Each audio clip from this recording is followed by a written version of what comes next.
Hey again everyone, welcome back again di Bitcoin Update. Guys, mau quick update untuk progress daripada Bitcoin, and after Bitcoin kita discuss, nanti kita juga akan menambahkan untuk analisis ya dari seputar Ethereum, ngelanjutin analisa kita 5 hari yang lalu, dan akan ada saya tambahkan juga untuk Solana ya. Nextnya apa, Cardano, XRP, BNB ya, let me know guys. Apa mungkin hype ya, let me know di kolom chat atau di kolom komen yang di pin komennya teman-teman. So before kita ngomongin si Ethereum, nanti kita akan review dikit kondisi daripada previous video update yang 5 hari lalu. Lalu sekarang kita bahas dulu nih kondisi daripada Bitcoin gimana.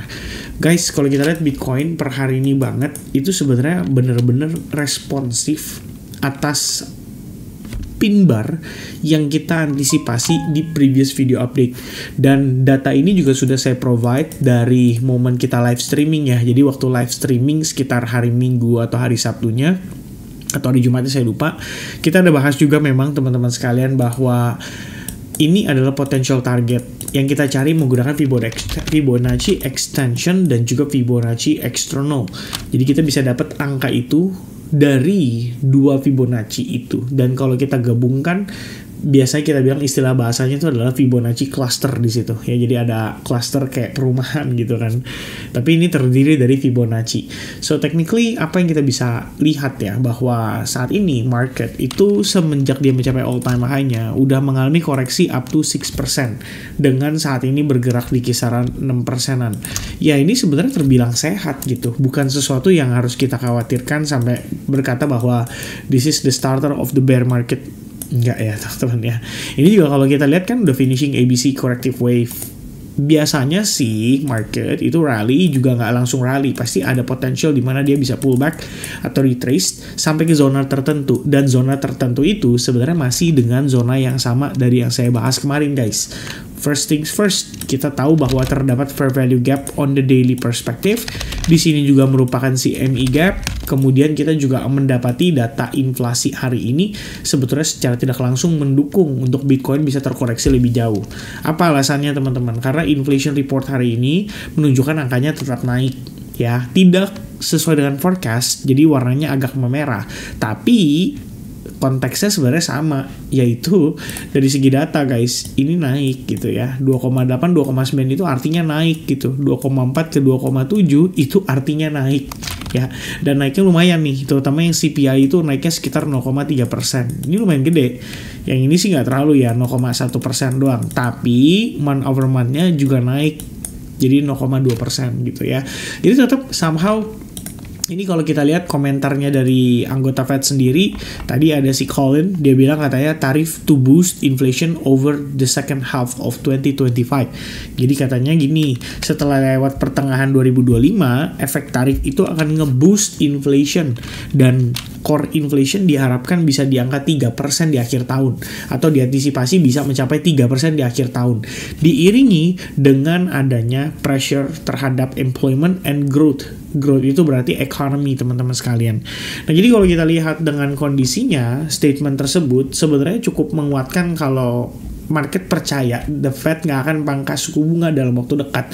Kira-kira begitulah. Itu lagi yang jadi semacam barriernya gitu ya, atau jadi tahanannya teman-teman, sehingga market itu somehow mau lari kenceng tapi nanggung gitu. Walaupun udah di support dengan fiscal policy, tapi tetap aja kalau dari moneternya belum bisa support, maka likuiditasnya di market itu belum tentu akan langsung basah gitu.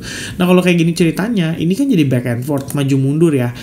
Ibaratnya yang jadi resiko itu sebenarnya adalah tahun ini jadinya 2 kali atau 3 kali. Itu terus yang jadi pertanyaan terbesar kita. Dan nyatanya market percaya itu hanya 2 kali aja. Sampai dengan nanti akhir tahun di bulan Desember, itu baru ada red cut lagi senilai 0,25% atau 25 BPS. Jadi dari sekarang 425 turunnya ke 375. 2 kali red cut makanya 50. Kira-kira begitu. Nah dengan demikian, itu jadi katalis juga pendukung sebenarnya untuk market itu terkoreksi lebih jauh. Karena setelah data CPI keluar, kita bisa lihat DXY itu bullish ya, responsifnya baik sekali atas data CPI-nya. Kemudian S&P 500 udah jelas dong ya, artinya akan terkoreksi atau tendensinya cenderung terkoreksi. Ngikutin daripada Bitcoin juga, atau Bitcoin ngikutin S&P 500, right? Tapi intinya teman-teman sekalian, kalau kita lihat secara keseluruhan, efek dari data inflasi ya lumayan terasa gitu. Walaupun sebenarnya kalau kita lihat ya, apakah turunnya benar-benar separah itu? Karena kalau kita lihat nih, walaupun daily candlestick-nya kayak begini, tapi sebenarnya teman-teman kalau kalian aware based on time frame kecil, kita bisa tahu loh CPI itu efeknya baru kerasa setelah New York Open, dan dia turunnya itu nggak jauh, sebenarnya cuma $2.600. Yang jauh itu adalah dari pergerakan sebelumnya gitu.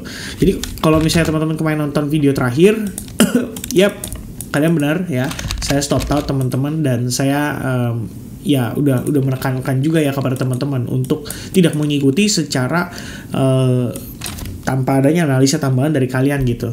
So, dengan kondisinya saya stop out di sini merugi ya. Untungnya sih hari ini kepulangan, dapat profit dari Tau, kemudian dapat profit dari Penggu juga teman-teman. Ini masih running, ada AVE dalam keadaan profit juga. Kemudian ada hype yang masih bolak-balik aja teman-teman sekalian. Plus ada Ethereum juga yang tadi saya baru entered karena dia berpotensi habis break dari, atau berpotensi baru mau breakout ya. Tapi ntar saya jelasin sedikit kenapa Ethereum somehow jadi menarik teman-teman ya. But for now kita ngomongin Bitcoin-nya dulu nih biar tidak terlalu melenceng. Jadi kalau kita lihat dari posisinya on the daily time frame, ini kan closing-nya berpotensi jadi bearish engulfing. Tapi tidak menutup kemungkinan bisa rebound dulu ya untuk nge-cover mungkin sebagian movement ini before kita ngelihat dia drop untuk testing ke zona yang kita sudah marked up dari video yang sebelumnya, yaitu di previous high point, dan kebetulan confluence juga sih dengan area imbalance batas bawahnya teman-teman. Jadi batas atasnya itu di 115.000, batas bawahnya di 112.000. Antara dua range atau harga di tengah-tengah area tersebut itu bisa jadi semacam good opportunity untuk buyback. Atau kalau misalnya teman-teman mau lebih sabar, mungkin kalian bisa nunggu di area psychology 110.000. Cuman jangan terlalu berharap ya. Nggak ada salahnya kalau kalian split menjadi 2 kali atau 3 kali transaksi dengan pertimbangan risknya diatur sedari awal ya. Jadi masuk di awal tuh bukan gede dulu, tapi kita sizingnya kecil dulu. Semakin murah harganya baru kita tembak makin berani, kira-kira begitu ya. Nah dari perspektif price action di time frame yang lebih kecil alias time frame hourly-nya, yang kita perlu waspadai teman-teman ya, ini saya hapus aja semua biar lebih enak analisisnya. Yang kita perlu waspadai adalah yang tadi saya kembalikan dan saya sudah bahas di time frame daily-nya, yaitu di zona ini ya merupakan area value gap on the daily perspective. Tapi nggak cuma daily, di sini kalau kita lihat 4 hour pun dia juga sama ya, ada yang namanya imbalance, dan itu cukup big gitu loh areanya. Nah cuma menariknya adalah di zona ini itu merupakan previous high point, jadi kita anggap bahwa sebenarnya pullback-nya dia tuh bisa aja untuk retest sekaligus ke level previous all time high-nya dia yang terbentuk pada sekitaran 22 Mei 2025. Jadi dia testing ke situ and then baru kemudian dia bisa rebound, itu wajar banget. Nah, di internalnya apakah ada indikasi ke arah sana? Ada. Ya, salah satu pertimbangannya kalau kalian lihat based on trend line udah broken. Itu yang pertama. Kalau based on horizontal ray, atau kita bisa bilang ini berdasarkan kita bilang support line tapi yang lurus ya teman-teman sekalian, atau yang sejajar gitu, bukan vertikal. Ya ini udah di break gitu. Jadi kita mempertimbangkan bahwa selling pressure yang tadi terjadi after New York Open ini bisa menjadi trigger dari selling pressure yang lebih lanjut gitu ya untuk pergerakan Bitcoin overall-nya. Nah kemana dia akan retest yang tadi saya sudah marking, yaitu di perspektif time frame daily. Ini jadi patokannya. Teman-teman nanti bisa lihat di videonya. Oke? So as per now guys, kalau kita lihat di hourly time frame-nya atau di time frame kecil, sebenarnya cukup memprihatinkan ya. Masih ada potential untuk dia turun lagi. Itu bisa jadi satu pertimbangan untuk kita melihat harga yang jadi lebih murah teman-teman untuk pergerakan Bitcoin secara keseluruhan. Nah penutupnya gini teman-teman ya, untuk Bitcoin specifically, market itu kalau udah lagi ngejar all time high kayak gini, biasanya dia pullback itu bisa jadi 2-3 hari atau bahkan sometimes 4 hari. Habis itu dia bisa langsung rebound lagi. Jadi kita juga harus aware bahwa pullback ini sifatnya bisa jadi short saya lupa lagi bahasanya teman-teman sekalian ya, short lived ya, artinya cuma sebentar atau sesaat. Nah itu yang mungkin sementara waktu kita harus mempertimbangkan area zona terbaik untuk kita mencari opportunity-nya gitu ya, untuk kita utilize atau kita coba manfaatkan. Nah untuk saat ini yang kebayang di saya di 112.000 sampai 115.000 ya, lihat lagi nanti momentumnya gimana, apakah di situ ada tanda-tanda dia reversal, baru saya lebih pede untuk saya execute ya. Itu kira-kira dari saya guys ya untuk Bitcoin-nya. Nah, kemudian kita bahas sedikit ini untuk Ethereum. Jadi sebenarnya kita mulai dari Ethereum dominance. Kelihatan yang bikin menurut saya kelihatan menarik. Satu, kita kan memang dia testing ke zona support yang paling critical banget ya. Nah, kalau kita lihat di sini guys, on the daily perspective, itu supportnya yang saat ini itu ngedorong harga si Ethereum itu secara dominance ya, bukan harga sih, tapi secara dominance berusaha untuk flipping area SNR ini. Ya kalau ini valid ya guys, maka sebenarnya kalau kita lihat ya, apakah sebelum-sebelumnya pernah gitu? Mungkin ini yang paling major ya kalau saya bilang teman-teman. Kenapa? Karena ini merupakan area support yang critical itu tadi. Jadi begitu dari sana dapat reaction, kita jadi mengerti kalau ada cukup momentum untuk dorong Ethereum sekarang nanjak gitu kan. Pertimbangannya adalah dari yang tadi kita sudah tandain teman-teman di higher time frame-nya lagi, yaitu di weekly. Selain itu kalau kita lihat dari perspektif ya menggunakan trend line pun, ini secara dominance dia udah lagi ongoing berusaha breakout.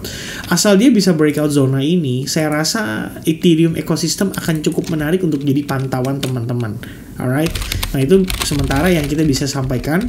Minimal kalau dari Ethereum sendiri di daily perspective sebenarnya nggak terlalu jauh berbeda ya, kayaknya waktu terakhir saya ngecek itu. Ini ya teman-teman ya, on the daily perspective masih di situ-situ aja. Ini sih untuk Bitcoin ya by the way. Kenapa saya pikir itu Ethereum ya? Sebentar ya teman-teman ya, kita coba cari dulu yang Ethereum. Nah ini dia ya. Jadi kalau kita lihat salah satu yang paling crucialnya itu adalah bagaimana si Ethereum itu bisa flipping dia punya support range di time frame perspektif 4 jam. Jadi begitu dia flip itu zona, kalau kita lihat ya, ini sekarang kita cuma lagi battle between di small atau minor resistance di internalnya, tapi kalau di higher time frame it's a very huge and very strong support resistance line teman-teman sekalian ya. Jadi ini memang lumayan concerning apakah Ethereum bisa flip atau enggak gitu kan. Kalau misalkan dia bisa flip sih, wah ini harusnya bakalan cakep ya. Minimal harusnya kalau dari daily perspektif yang next targetnya I think cukup besar probabilitasnya untuk dia testing ke zona ini ya, di sekitaran 3.470-an, karena memang di situ terdapat supply juga. So I think itu adalah zona yang ideal ya, asal dia bisa flip ini. Itu aja dulu untuk saat ini guys ya, dan itu artinya kita butuh daily close untuk mengkonfirmasi itu semua. Dan final one-nya adalah Solana.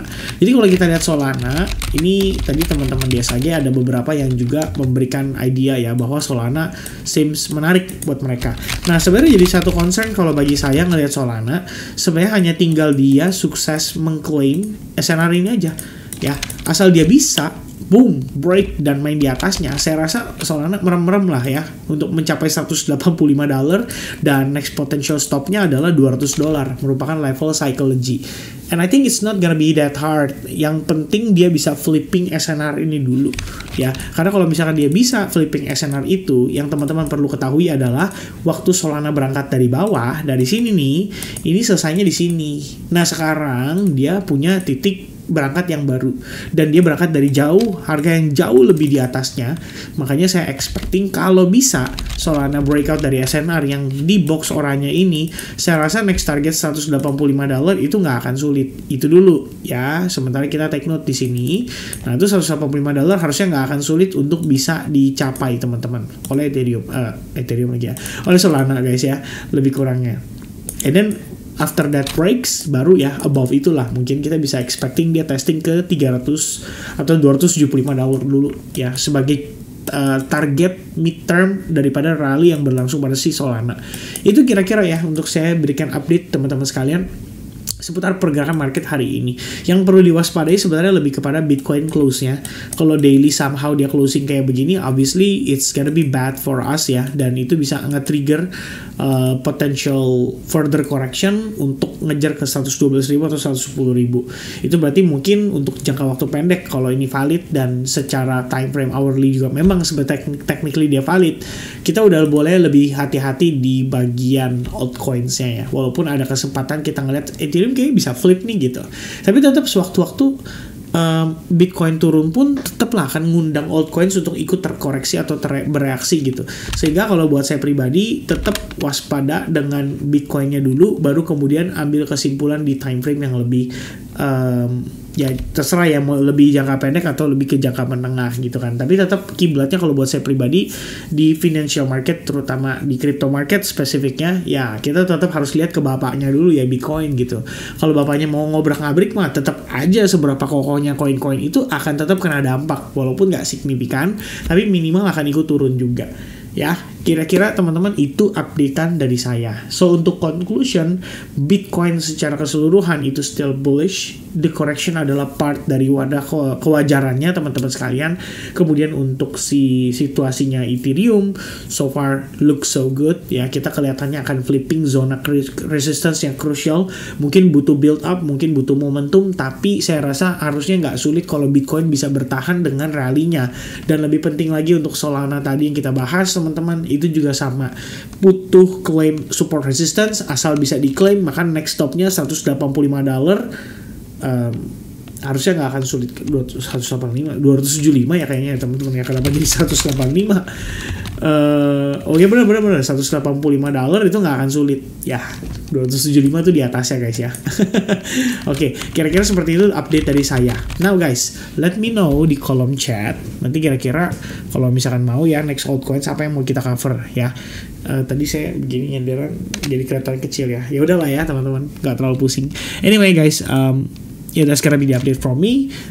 Inflation report, Bitcoin, Ethereum, dan juga Solana. Semoga informasinya bisa bermanfaat, and see you guys again in the next live streaming and the next live update. Cheers guys, bye bye.